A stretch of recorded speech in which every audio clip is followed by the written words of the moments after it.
Assalamualaikum warahmatullahi wabarakatuh. Waalaikumsalam warahmatullahi wabarakatuh.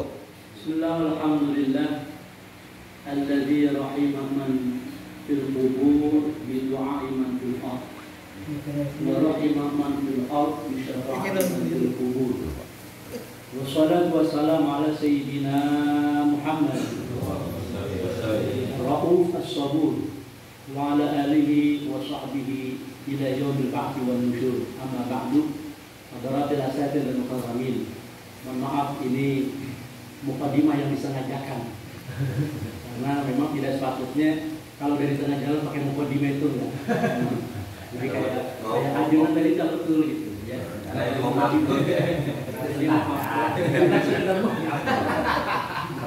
Satu yang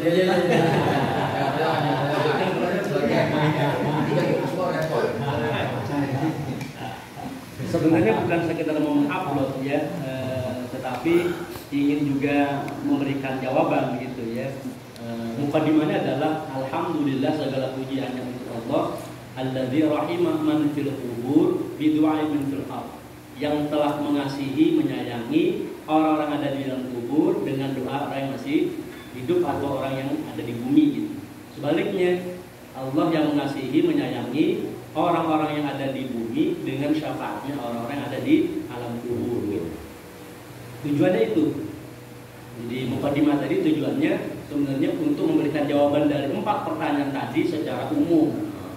Jadi jangankan bicara hubungan anak kepada orang tua atau nasib orang tua di tangan anak begitu kan. Jangankan hubungan nasab kekeluargaan, kita kepada orang lain pun insya Allah aman gitu. Ya ini bicara nasib, bicara pertolongan orang hidup dan orang mati. Dalam bahasa agama kita, ya kita yang bukan senasab, tidak ada hubungan darah pun insya Allah nyampe semua gitu. Ini pakai bahasa umumnya, nyampe semua insya Allah. Karena itu ketika sudah menyentuh masalah kematian, jangan pakai bahasa Indonesia, tetapi pakailah bahasa agama begitu. Kalau bahasa Indonesia, saya dengan Kang Faiz, jadi Faiz orang lain. Dengan Kang Hamid lebih orang lain lagi. Lebih gimana dengan saya? Ya iyalah. Kalau ini orang lain, lebih orang lain gimana? Satu tinggi yang satu. Apa sih gak jelas? Iya, apa saya jajan? Iya, kamu bisa belajar. Iya. Makanya saya nggak mau ini di belah sono. Jomplang. Tapi ketika bicara urusan kematian, pakailah bahasa agama gitu. Bahasa agama menunjukkan nahnu ikhwah kan gitu. Ya. Kita ini adalah bersaudara. Maka dicontohkan tadi sudah dikutip, Rabbana ighfir lana wa li ikhwanina alladzina sabaquna bil iman. Beres urusan, selesai. Gitu. Jadi nggak ada lagi pertanyaan nyambung nggak nyambung, nyampe nggak nyampe.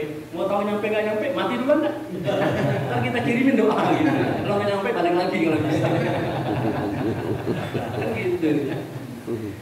Makanya kawan-kawan sekalian yang berbahagia, kita buka dengan ayat Allah yang luar biasa itu dalam surah Yasin. Inna nahnu nuhyil mauta wa naktubu ma qaddamu wa atharahum wa kulla syai'in ahsaynahu fi imamin mubin. Diupload.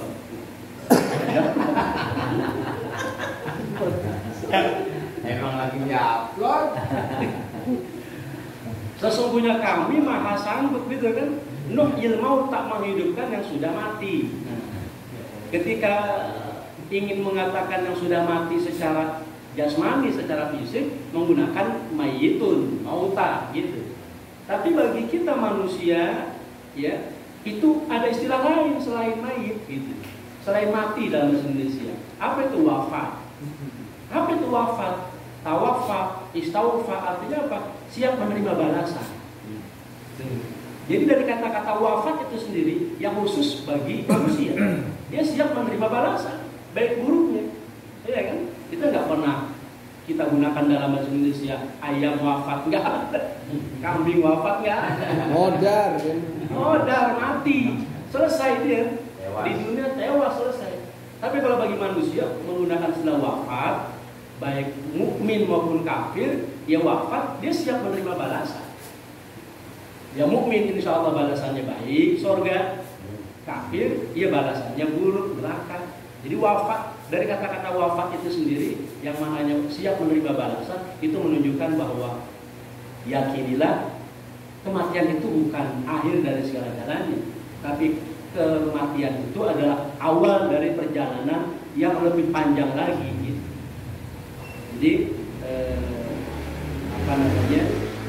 pertanyaan-pertanyaan tadi itu insya Allah sudah terjawab semua tadi oleh guru kita, ya. Standar anak soleh juga dalam hadis tidak mata Adam juga tidak dijelaskan mama nawalan soleh gitu kan. Apa kriteria anak soleh nggak ada ceritanya gitu. Yang pasti apapun yang dia kerjakan, dan betul tadi Rasulullah menggunakan waladun.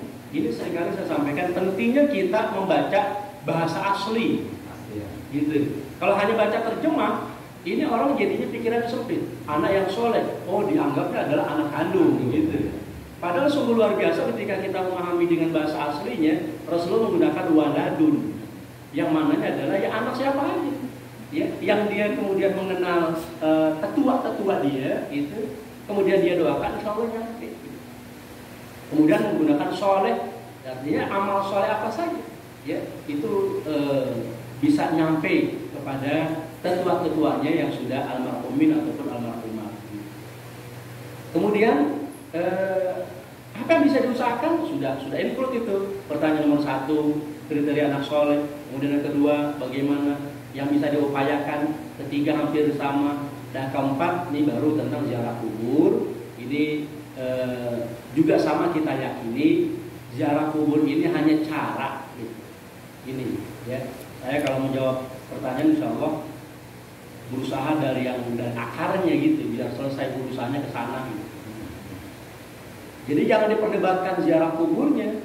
Kalau mau diperdebatkan juga hukumnya sudah jelas. Untuk nahai hukum an ziaratil kubur al-an fazuruha. Dulu aku pernah melarang kalian ziarah kubur, adapun sekarang berziarahlah. Nah di ujung ada al-amru bimana al-ibaha. Ada redaksi perintah tapi maknanya adalah mubah, boleh dikerjakan, boleh, tidak juga tidak apa-apa. Tapi bagi kita amalan yang mubah bisa menjadi sesuatu yang sunnah, bisa menjadi sesuatu yang berpahala dengan niat yang baik. Nah niat yang baiknya apa? Menjalankan nasihat ataupun perintah Rasulullah, aktsiru dzikra haji min ladzat al-maut. Perbanyaklah oleh kalian mengingat pemutus kenikmatan, yaitu al-maut. Tuan guru kita Dr. Syekh Abdul Qadir Jalan juga mengingatkan kita supaya alaika bidzikril maut. Wajib bagi kalian satu, ingat mati. Bagaimana tertulis dalam kitab Fathur Rabbani yang dibaca oleh jenengan. Saya hanya menyimak.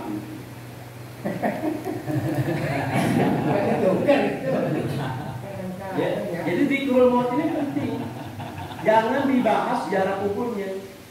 Rasulullah itu betul-betul membicarakan cara itu hanya 2 kalau tidak salah dia. Sholat dan haji. Sholat, shollu kama ra'aitumuni usolli. Ya, haji wa arina manasikan. Tapi selain 2 itu diserahkan ke kita. Kalau puasa sudah jelas di kata tata sudah ada dari sebelum zaman Islam gitu kan sudah ada.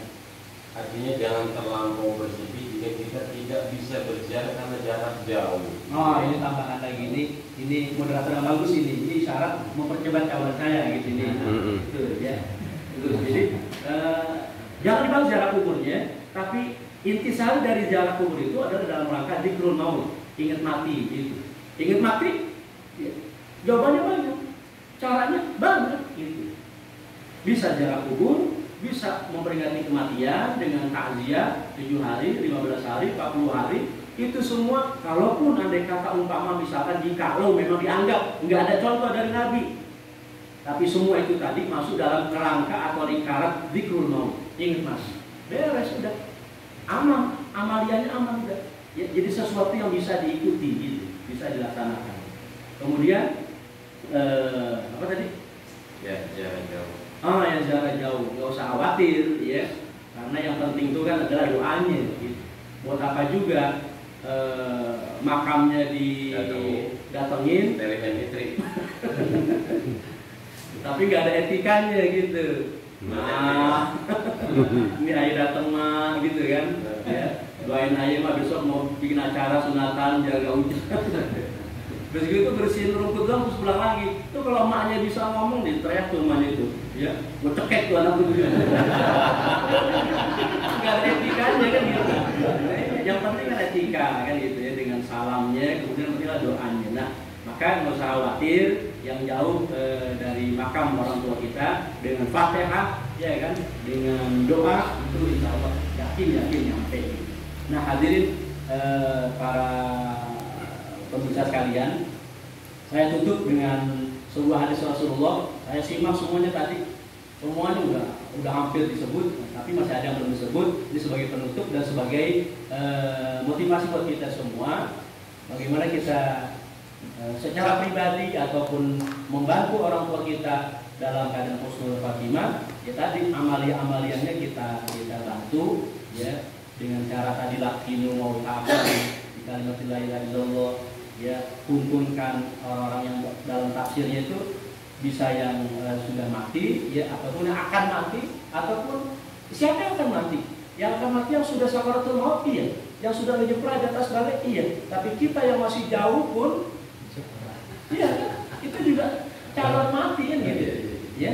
Nah, maka berarti kita latihan gitu, kita latihan untuk memperbanyak kalimat tauhid gitu. Makanya sering saya sampaikan menjelang tidur ya bagus itu kita latihan diri kita dengan kalimat tauhid gitu. Kenapa? Sebab an-naumu akhul maut, kata para ulama tasawuf, tidur itu saudaranya mati gitu. Maka kita latihan diri kita, dan nanti ketika betul-betul datang saudaranya tidur bernama kematian gitu, maka insya Allah kita dimudahkan dalam pelafalannya. Antum rajin banget talqin saya. Jadi kawan kita ini kalau udah meriang gitu dan berdaya, saya talqinkan seger lagi. Hadis yang tadi yang saya maksudkan adalah dari Abu Sa'id Al-Khudri qala Rasulullah SAW, idza wudi'atul janazatu wahtamalaha rijalu ala a'naqihim qala in kanat salihah qaddimuni. Dari Abu Sa'id Al-Khudri beliau berkata, bersabda baginda Rasulullah, apabila jenazah sudah diangkat ke pundak-pundak orang laki, maka jenazah itu in kanat salihah, kalau jenazah itu orang saleh dia teriak qadimuni, cepat bawa saya. Jenazah orang soleh atau solehah, dia udah gak sabar untuk cepat-cepat disolatin, nggak betah disemayami lama-lama begitu. Maka ini bagian daripada etika kita menghadapi jenazah. Jangan lama-lama disemayami ya. Meninggal siang hari zuhur dimakami besok pagi, kasihan bener ya. Jangan lama-lama, karena kita husnuzon. Hampir semua kita kan husnuzon kan? Berarti apa? Kalau kita bersaksi di orang baik, ya segera kita tunaikan apa yang jadi kewajiban kita. Pertama, mandiin, kafanin, masuk sholat, ya ke masjid, ke musola. Selesai disolatkan, ya, dia teriak lagi, qadimuni, cepat bawa saya. Dia udah gak sabar pengen masuk ke dalam kuburnya. Kenapa? Dia sudah bisa merasakan nikmat kubur dari Allah Subhanahu wa Ta'ala. Tapi sebaliknya kata baginda Rasul, in kanat ghayra salihah, kalau jenazah itu bukan orang soleh atau solehah, dia juga berteriak, ya wailaha aina sayadhabuna biha, celaka jenazah ini, mau dibawa ke mana? Bawa pulang. Jenazah bukan orang soleh juga teriak minta bawa pulang. Balik lagi kan udah betah di rumah. Iya, Di masjid doang rumah. kira-kira kalau bahasa kita, jangan buru-buru bawa musola, emang gua kagak pernah ke musola. Karena udah betah di rumah gitu ya Allah. Rasulullah tutup sabdanya dengan yasma'u sawtaha kullu syai'. Rasulullah katakan mendengarkan seluruh makhluk Allah akan teriakan dua jenazah tadi. Illa insan, kecuali manusia. Manusia enggak dengar. Sebab kata Nabi, lau sami'u sa'iqa. Sebab kalau manusia bisa dengar bisa kabur semua itu. Yang gotong udah kayak sinetron di Indonesia gitu, ya bisa gelinding gitu. Nah, para pemirsa sekalian yang dirahmati Allah Subhanahu Wa Taala, apa yang saya sampaikan tadi sebagai penutup ya dari hadis Nabi Rasulullah SAW tadi, maksudnya adalah kalau semasa hidupnya insya Allah ya orang tua kita dalam standar-standar soleh dan solehah, maka insya Allah ya dengan husnuzon kita cepat kita tunaikan kewajiban kita orang hidup, karena kita yakini dia sudah tidak sabar mendapatkan nikmat kubur dari Allah Subhanahu Wa Taala. Tapi kalaupun dia bukan orang soleh atau solehah, yakinlah sepanjang itu jenazah didandani secara Islam, insya Allah jangankan melalui anak-anak yang soleh dan solehah, orang-orang lain pun yang bukan saudara tapi sama dalam akidah dan keimanan, insya Allah ya semua saudara-saudara kita almarhumin wal marhumat bisa terselamatkan dengan doa kita satu sama lain. Amin ya rabbal alamin. Terima kasih. Mohon maaf. Assalamualaikum warahmatullahi wabarakatuh.